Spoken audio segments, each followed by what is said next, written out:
Olá, queridos irmãos e amigos da Primeira Igreja Batista de Nova Iguaçu, a classe de adultos. Aqui quem fala é o pastor Renato Andrade e nesta manhã estaremos estudando sobre a lição de número 7 da Escola Bíblica Dominical. Eu saúdo a todos com um bom dia de salvação e a graça e a paz de nosso Senhor e Salvador Jesus Cristo. Na lição 7 nós temos hoje o tema o sofrimento humano e a misericórdia divina. Quero ler ao texto áureo que se encontra em Isaías capítulo 40, versículo 9, que diz: Tu, ó Sião, que anuncias boas novas, sobe a um monte alto, tu que anuncias boas novas a Jerusalém.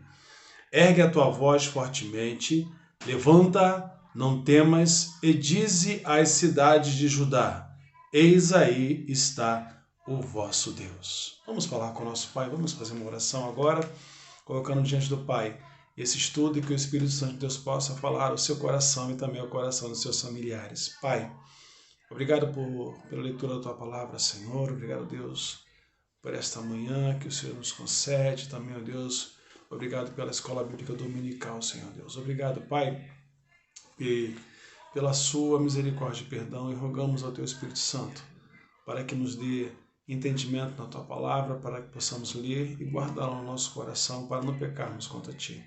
Obrigado, Pai, por tudo. Em nome de Jesus. Amém. Queridos irmãos, o sofrimento humano e a misericórdia divina, esta é a lição de hoje. Os irmãos estão estudando na Escola Bíblica Dominical, seja ela presencial ou seja também online, sobre o livro de Isaías. E temos aí conteúdos lindos do profeta Isaías, que fala justamente sobre a vontade de Deus, sobre a soberania de Deus. E hoje nós estaremos estudando sobre essa questão da misericórdia divina do Pai, onde o texto ele fala do capítulo de número 37 ao capítulo número 40, uma história linda sobre o rei Ezequias, uma história também que fala sobre a confiança, e Isaías ele engloba muito bem isso, ou seja, todo o livro de Isaías, conforme nós estudamos, e eu me recordo no ano de 2019, quando o pastor Gigai esteve pregando no dia da Bíblia, ele esteve falando sobre os 66 livros do livro de Isaías, fazendo um compêndio e fazendo uma comparação em relação à Bíblia Sagrada e também aquilo que traz o livro de Isaías, um livro profético, um livro que fala também sobre a história deste homem, deste profeta, filho de Amós, mas também que fala sobre questões que englobam o nosso dia a dia em relação ao nosso Deus, que é a confiança, entregar a Deus e buscar ao Senhor de todo o nosso coração. Logo no início da nossa lição, o autor ele diz que a nossa vida é marcada pelas circunstâncias limitantes que nos são impostas pela própria natureza humana, e diante delas podemos assumir a atitude de murmuração, acomodação ou de desânimo. Mas a outra atitude deveras excelente, a de confiar no Senhor. Eu coloquei aqui o texto de Isaías capítulo 26, versículo 4, que fala também justamente sobre essa questão da confiança, de nós confiarmos no Senhor. E nesta lição seremos abordados ou lembrados de que o nosso livramento, a cura, o socorro vem do Senhor e que Ele tem cuidado do seu povo desde a criação do mundo e completará a sua obra até a consumação dos séculos. Ou seja, como o nosso Deus, desde o início da criação, Ele tem cuidado da sua melhor criação, que é o homem, e como Ele tem cuidado, como Ele tem nos trago palavras de confiança, palavras de ensino, palavras de exortação, mas também Ele traz algo que fala sobre obedecer e sobre confiar, sobre entregar a Ele, sobre buscar no Senhor. O Salmo número 37, versículo 5, salmo conhecidíssimo de todos nós, que fala: entrega o teu caminho ao Senhor e confia nele, e no mais Ele tudo fará. Agora, de onde vem esse nosso socorro? É interessante, meus queridos irmãos, que antes do cativeiro babilônico, Isaías estava escrevendo para o povo de Judá, queremos enfatizar bastante isso, o povo de Judá, que foi um povo que procurou obedecer e seguir ali aquilo que Deus havia determinado. Alguns reis seguiram, outros, infelizmente, estiveram copiando aos reinados de Israel. Mas o rei Ezequias foi um rei exemplar, um rei que restaurou o templo, um rei que trouxe alusão àquilo que havia o Senhor determinado em relação também até às escritas e à lei que havia no templo sagrado. Agora eu quero falar para os irmãos que Deus ele está presente em todo tempo. Em todo tempo, mesmo no sofrimento, mesmo no sentimento de alegria, mesmo no sentimento de separação, como houve em relação ao povo de Judá no cativeiro babilônico. E é interessante dizer para os irmãos que em todo tempo, até mesmo no cativeiro, no sofrimento, irmãos, Deus esteve com o seu povo. Eu faço alusão aos livros de Daniel, quando ali Daniel foi um homem que Deus esteve preparando, Deus esteve cuidando. Vamos se lembrar da cova dos leões, mas vamos se lembrar também dos amigos de Daniel, né, Sadraque, Mesaque e Abednego. Nós vamos se lembrar também da rainha Esther, daquele momento de Mardoqueu ali, daquele momento que Deus esteve separando, no momento que a Esther ela apregou um jejum nacional para falar com o rei a respeito do seu povo, como Deus demonstrou aqueles, ou seja, os seus inimigos vieram a cair em relação à vontade do próprio Pai. Foi Deus agindo. E também Neemias e Esdras, quando Neemias esteve perante o rei, e Esdras também esteve ali fazendo a restauração ali de Judá, a restauração de Jerusalém também, dos muros de Jerusalém. Dessa mesma forma, queridos, Deus ele sempre vem ao nosso socorro. O nosso socorro vem do Senhor. E vamos aprender hoje nessa lição que o nosso socorro vem do Senhor, a nossa cura vem do Senhor e também o nosso livramento ele vem do Senhor. Há algumas situações que nós precisamos aprender com Deus, ou seja, nesse relacionamento com Deus, que é um relacionamento de entrega, de confiança, que o salmista, no Salmo 121, versículo 1 e 2, conforme está na nossa lição, ele diz que elevo meus olhos para os montes, de onde vem o meu socorro. O meu socorro vem do Senhor, que fez os céus e a terra. Foi nisto que Ezequias esteve sendo confrontado ali por Rabsaque, sobre o rei Senaqueribe, que estava no capítulo 37, 38, nós vamos observar que no 37, Rabsaque estava falando a respeito de Ezequias, dessa confiança que o povo de Israel tinha em Ezequias, mas também desta confiança que o povo de Israel tinha no Senhor. E o mais importante, meus irmãos, é que nessas circunstâncias não cabia outra atitude ao rei Judá, ou seja, o que o rei procurou e tentou em fazer. No 36, versículo 1, ele fala justamente sobre essa questão, Isaías traz essa questão desse confronto ali do rei da Síria. Mas no 37, versículo 1, qual foi a atitude do rei Ezequias? Ele se vestiu de pano de saco, assim também como os seus servidores, no capítulo 37, vocês vão verificar lá no último versículo, que eles também se vestiram de saco, ou seja, e este se vestir de saco, ou seja, jogar cinza sobre a cabeça, era um símbolo de degradação, de luto ou arrependimento. Ezequias estava se arrependendo dos seus pecados, assim como todo o povo de Judá, mas eles tomaram uma providência. E qual foi essa providência? Buscaram ao Senhor. Isaías 55, versículo 6 diz que buscar o Senhor enquanto se pode achar, invocar enquanto está perto. Então, o que fez este homem chamado Ezequias? Ele aprendeu, irmãos, que mesmo nas circunstâncias, mesmo nas dificuldades, mesmo sendo nós, no tempo de hoje, cercados pelos nossos inimigos, sejam quais sejam os inimigos, e principalmente os inimigos que nós não vemos, sejam os principais e potestades do ar, essa coisa que vai trazer, Ezequias não procurou murmurar. Ezequias não murmurou, Ezequias não reclamou. Ezequias não colocou Deus na parede, Ezequias não colocou o seu sentimento dele, mas ele foi fazer o que? Ele foi buscar ao Senhor, ele procurou o profeta Isaías. Interessante, meus irmãos, que logo ali depois, no versículo 37, versículo 6, no capítulo 37, versículo 6, perdão, Isaías diz a Ezequias exatamente o seguinte: olha, dizer a vosso Senhor, ou seja, dizer a Ezequias, assim diz o Senhor, não temas por causa das palavras que ouvistes. Este não temas de Deus, para o rei Ezequias, repetido diariamente por Deus, para todos nós que confiamos no Senhor. O que precisamos fazer é até mesmo a atitude do rei, confiar no Senhor. Meus irmãos, que coisa linda, que exemplo lindo. Nós temos médicos, nós temos várias situações, nós temos o nosso entendimento, nós temos os nossos estudos, mas aí, onde está o confiar no Senhor?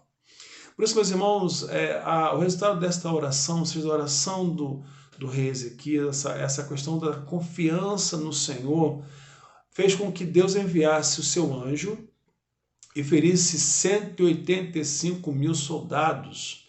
Do tamanho dos nossos problemas e desafios, nós devemos nos, independente de qualquer situação, confiar no Senhor. O nosso Deus é maior do que qualquer inimigo que se levante contra seus filhos, de que Ele estará sempre agindo em nosso favor. Meus irmãos, não existe a sua preocupação, não existe a sua dúvida, não existe a questão que você está sendo pressionada. Confie somente em Deus e confiemos no Senhor, na certeza de que Ele lutará por nós as batalhas que não podemos travar. E Ele não permitirá que o seu nome seja envergonhado e subjugará todos que assim intentarem contra o seu povo. Ele nos defenderá diante dos nossos opressores. Isaías, capítulo 37, versículo 35, diz: pois eu defenderei esta cidade e a livrarei por amor de mim e por amor do meu servo Davi. Há uma promessa de Deus para os santos, para os servos do Senhor. Há uma promessa de Deus para as nossas vidas. Então, meus irmãos, a primeira questão: o nosso socorro vem do Senhor. O segundo ponto que nós devemos verificar é que a cura vem do Senhor. Depois desse período onde o Senhor esteve indo contra os inimigos do povo de Deus, os inimigos dos servos do Senhor, depois o rei veio a falecer e foi morto pelos seus próprios filhos dentro do templo, onde se encontrava ali fazendo oração, no rei da Síria. Depois veio o momento em que Ezequias fica enfermo, meus irmãos, e o leito de enfermidade geralmente tem sido um importante local de encontro do ser humano com o seu Criador. É uma oportunidade de reconhecimento da nossa pequenez e de total dependência de Deus. Na doença somos todos nivelados. E foi o que aconteceu com o rei Ezequias.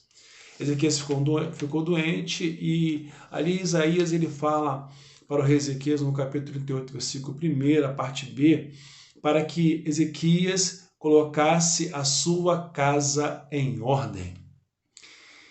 Que mensagem, Senhor, queridos irmãos, da parte de Deus, porque o profeta ele é boca de Deus. O profeta traz aquilo que Deus determina para a sua criação e para o seu povo. E aquela mensagem foi a pior notícia que Ezequias recebeu, mas diante de todas as situações, Ezequias não esmoreceu. E ele faz uma oração sincera, uma oração de reconhecimento, uma oração de arrependimento, uma oração colocando a sua vida diante de Deus, ou seja, quebrantando o seu coração. E diante de tal estarrecedora notícia, só uma atitude era esperada do rei. Então Ezequias virou o rosto para a parede. Olha só, meus irmãos, a oração que foi feita no leito de enfermidade.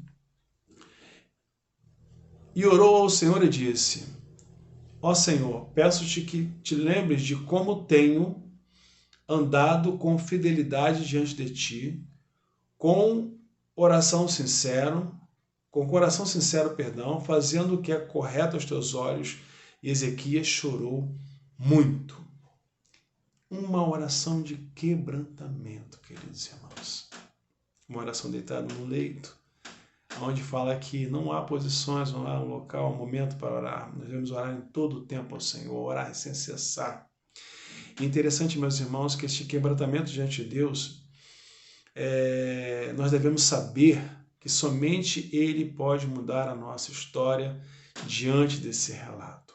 Deus mudou e Deus acrescentou 15 anos a mais na vida do rei Ezequias. A primeira delas é que a mensagem do profeta não é dele, mas do Senhor. Imaginem, meus irmãos.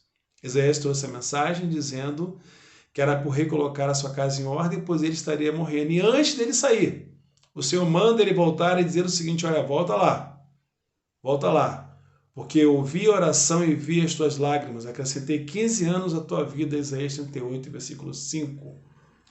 Há poucos instantes, o mesmo profeta havia proferido uma sentença de morte contra o rei. Instantes depois ele voltou e anunciou outra mensagem. Observemos que não havia orgulho no profeta Isaías de ter contrariado ou ter que mudar a mensagem, que ele imediatamente outrora havia proclamado, pois o Senhor da mensagem não é ele, mas o Senhor Deus, do qual ele é servo. Isaías era servo, Isaías obedeceu. Então, queridos irmãos, o que o profeta falar, não julgue o profeta, mas julgue a profecia. Coloque seu coração, não na pessoa, mas nos Deus que nos dá esta profecia. A segunda lição que podemos aprender é que a súplica de um justo é muito eficaz. Tiago 5,16, parte B. Imediatamente após receber a notícia trágica de sua morte iminente, o Ezequias buscou a presença do Senhor. Olha que coisa interessante. Com uma atitude de reconhecimento de que somente Ele poderia mudar a sua história, meu irmão. Como é que você tem se colocado quando você recebe uma notícia estarrecedora, uma notícia que traga para você? Será que você se coloca murmurando, reclamando? E aí, gente, é carne. Eu sei que nós ainda estamos neste mundo, nós podemos pecar desta forma, mas a primeira atitude que o rei Ezequias fez é a atitude que nós devemos fazer, ensinarmos aos nossos e àqueles que estão ao nosso redor, é que nós devemos buscar o Senhor. Ele imediatamente, ele reconheceu, ele buscou o Senhor. E o mais interessante, meus irmãos, que não obstante o reconhecimento de que todo o recurso da medicina que temos à nossa disposição, nós precisamos confiar que em Deus está a nossa fortaleza e socorro bem presente. Salmo 46, versículo 1. Eu busco em Deus, eu aprendo com essa lição do rei Ezequias, que eu devo confiar, eu devo saber que o meu Deus é a minha fortaleza e meu socorro bem presente. Em notícias ruins, busque o Senhor e confie no Senhor.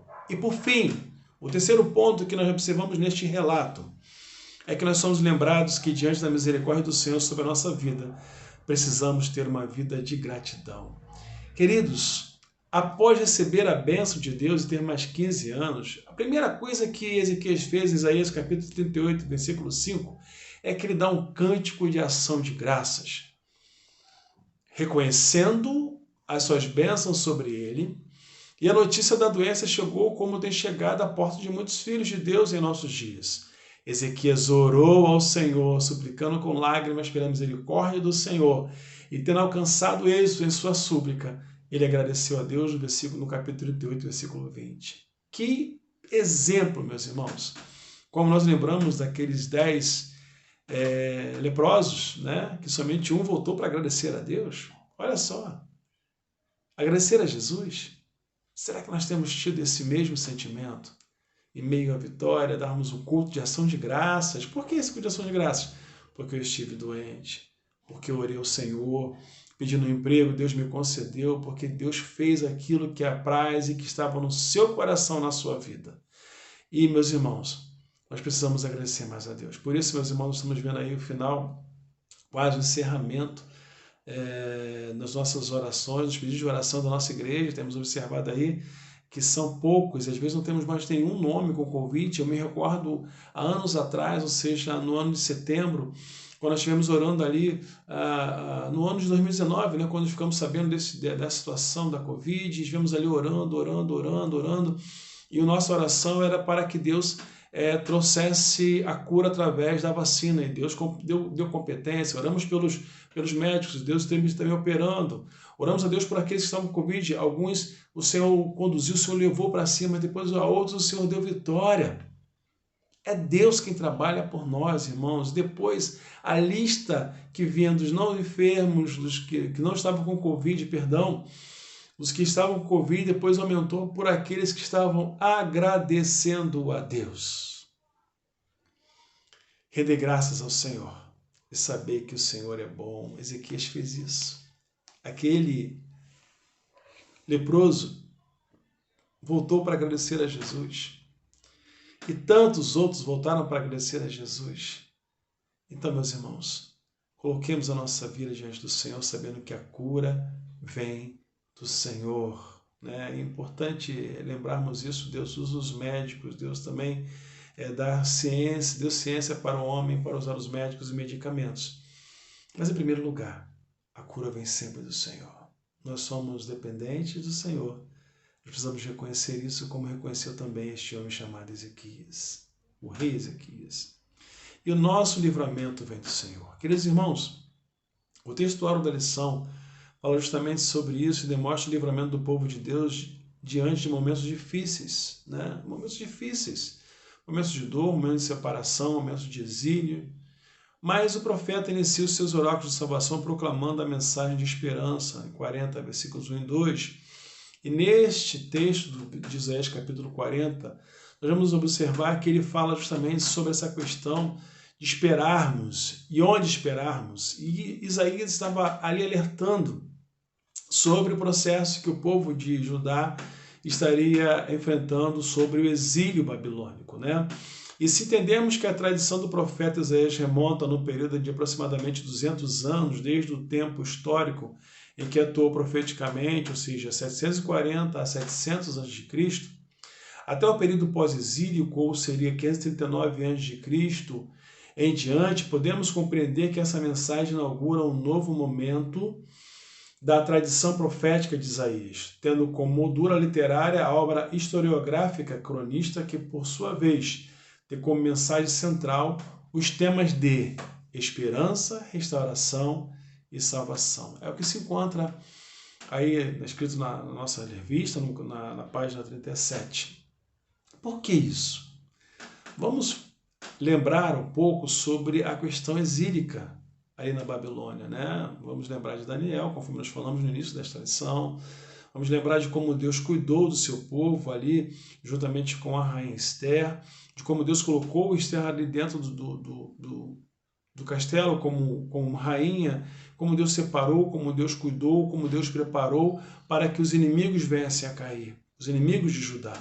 Como Deus cuidou também para que a restauração, ou seja, o próprio povo que promoveu o exílio babilônico, trouxe de novo ali a questão da restauração. Mas lembremos também, irmãos, que a nossa salvação ela vem do Senhor e o povo nós não devemos colocar acima de qualquer situação a nossa vida, o nosso entendimento, porque até o nosso entendimento ele vem do Senhor. Deus nos dá tudo, nós somos totalmente dependentes dele. E essa história de Isaías fala justamente sobre a questão salvífica, ou seja, ele fala lá nos capítulos 9, né, sobre o Messias, a vinda do Messias, e o povo acabou esquecendo também. Meus irmãos, nós esquecemos muito, esquecemos.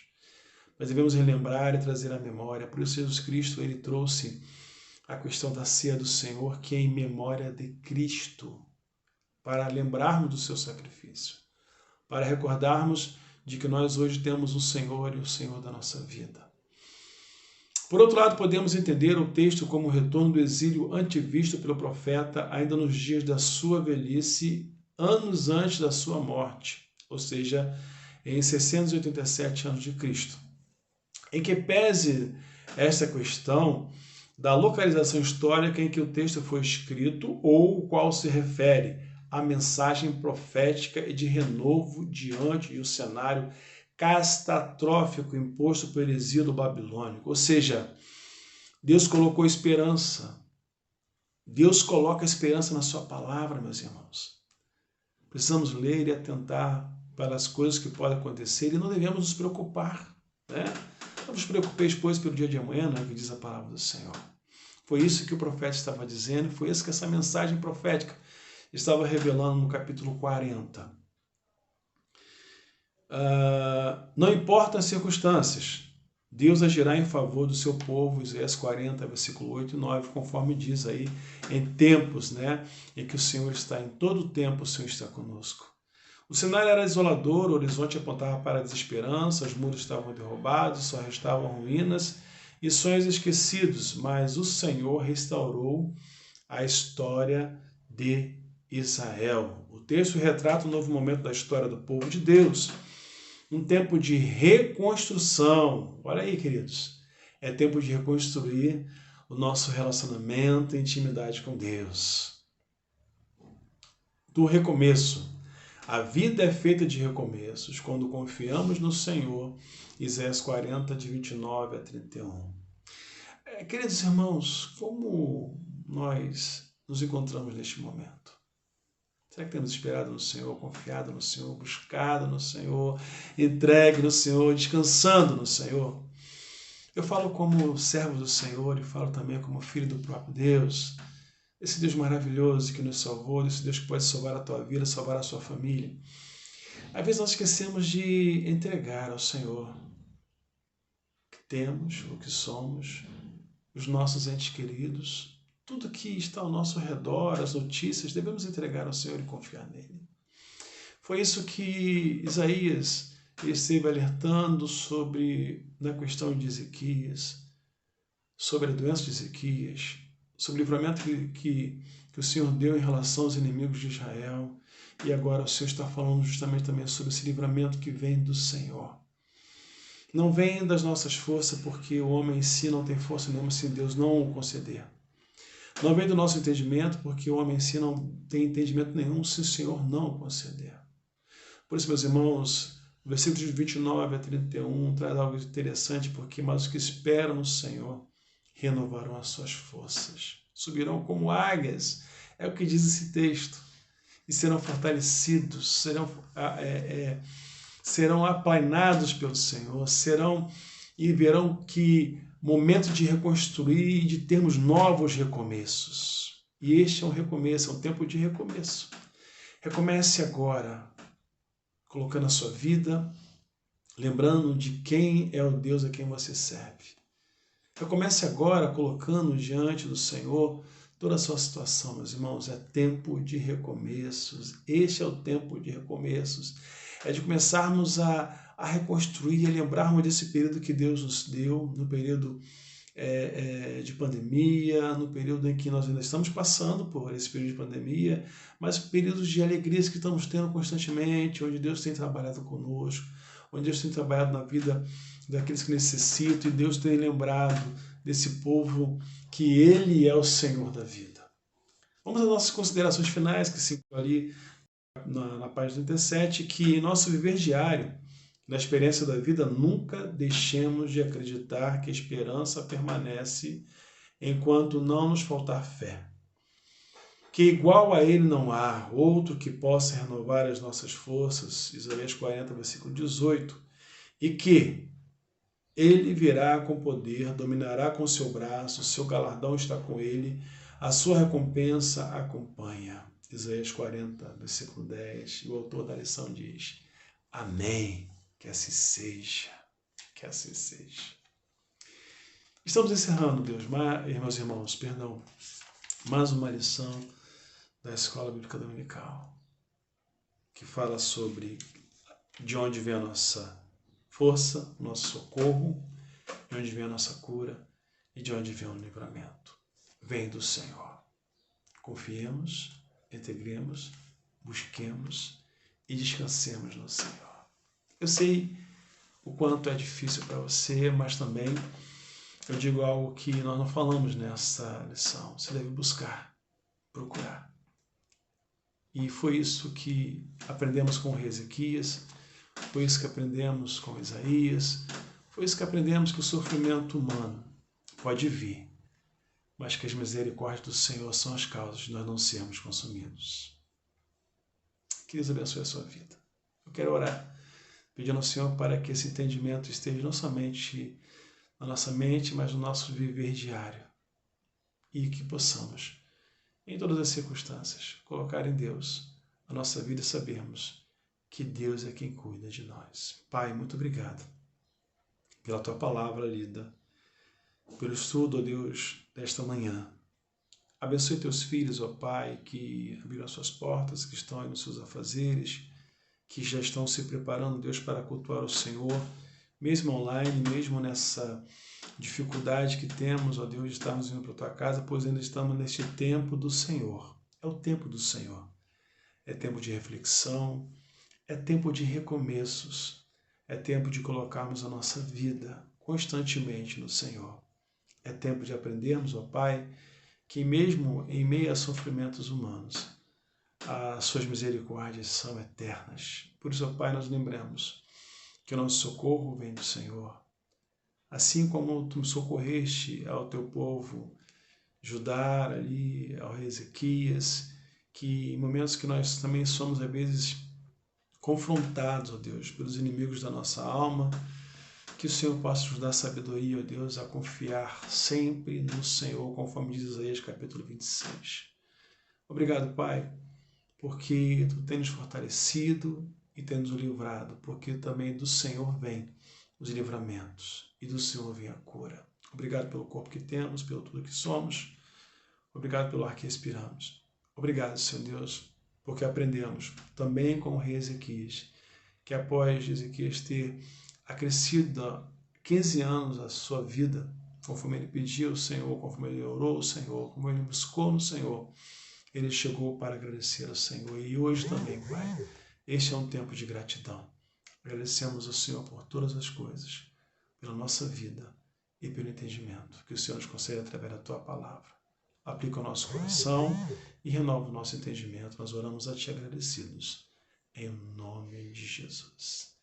Que Deus, na sua infinita misericórdia, abençoe a sua vida e a sua família. Que tenhamos um domingo abençoado e daqui a alguns instantes um culto abençoado na presença do Senhor. O Senhor é por nós. Quem será contra nós? Deus abençoe, queridos.